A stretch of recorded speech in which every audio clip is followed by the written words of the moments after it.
When you see these four objects, you quite clearly see that one of them is static, that is, no motion in any form, and the others are not so. That is, they exhibit motion in some form, rotation or translation.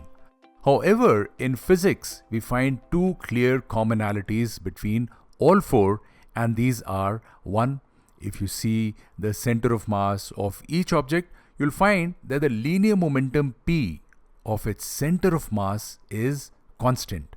Also, its angular momentum L about its center of mass, or for that matter about any other point, is also constant. And when these two conditions are met, we say that such objects are in equilibrium.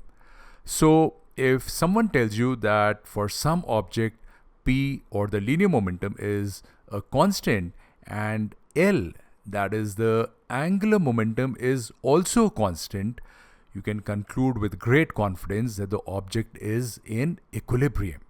So in this lesson and the lessons that follow, we will work around situations in which these entities are zero. In other words, we will deal with objects that are not moving in any way, that is, translation or rotation, which therefore means they are in static equilibrium, or to be a little more precise, they are in static equilibrium in the reference frame from which we observe them. Okay, let us now say a body in static equilibrium is disturbed or displaced by a force, and it returns back to its state of static equilibrium. For such bodies, we say the body is in stable static equilibrium. That is, if you subject the body to some force, it will eventually come back to its original state of static equilibrium.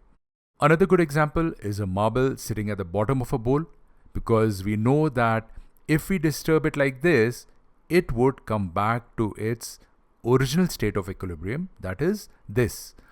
On the other hand, if a force can displace the body and end the equilibrium state, the body is said to be in unstable static equilibrium.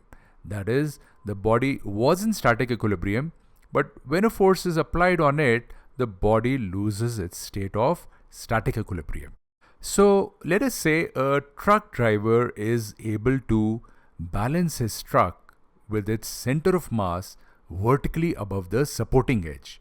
Then the torque on the truck about the supporting edge due to the force of gravity is zero, simply because the line of action of this force, that is this, is going right through that edge.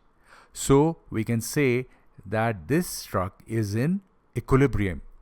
But we also know that a little force on it would end this equilibrium. So if we move the line of action of force of gravity to one side of this edge, say by tilting the slope, the torque due to the force induces the rotation of the truck and makes it forward. And therefore, we can say that the truck is in unstable static equilibrium.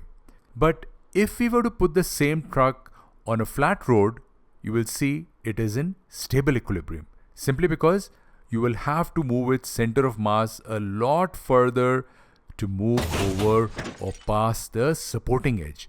I mean, you will really have to make a massive effort to topple it over, unlike this case where a small force, maybe even a push from you, would topple the truck.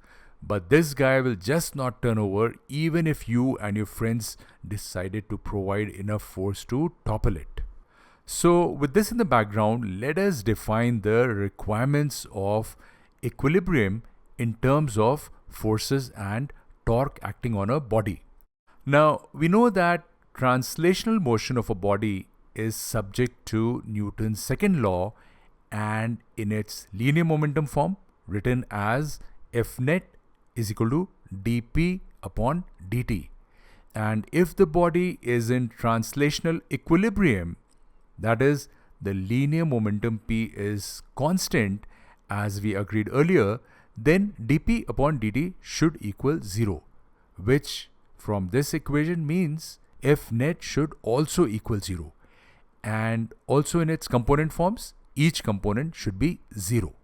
In the same way, the rotational motion of a body is governed by Newton's second law in its angular momentum form and is written as torque net is equal to dl upon dt.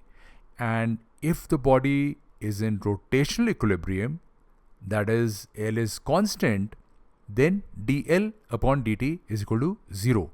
And therefore, torque net must also be 0.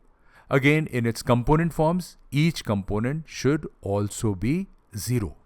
So the two conditions we mentioned at the beginning of the lesson for a body to be in equilibrium can be said in another way, and that is the vector sum of all the external forces that act on a body must be 0.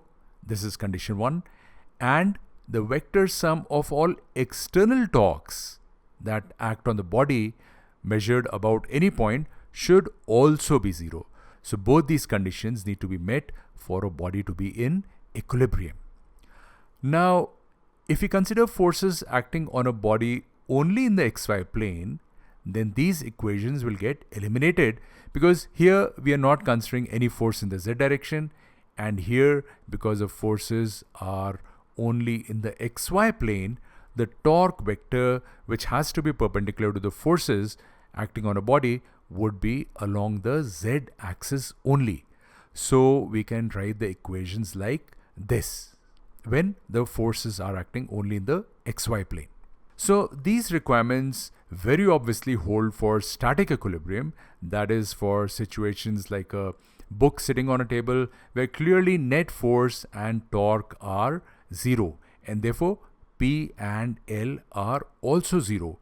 But they also hold well for situations in which P and L are constant but not necessarily 0. So here in this case, let us say you can clearly see that this object is sliding, that is undergoing translation motion at a constant velocity, which means no acceleration and therefore no force.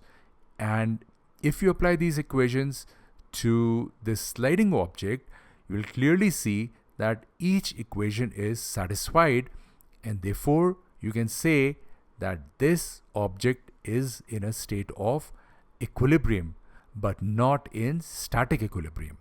For it to be in static equilibrium, the linear momentum of the object should be 0. In other words, the object must be at rest on the ice. So you see, this topic is a little conceptual in nature, and if you didn't get it the first time around, you don't have to worry too much. I suggest you read it again in your textbook or elsewhere from your class notes, or watch this video again. You will get a good sense of what this topic is trying to convey to you.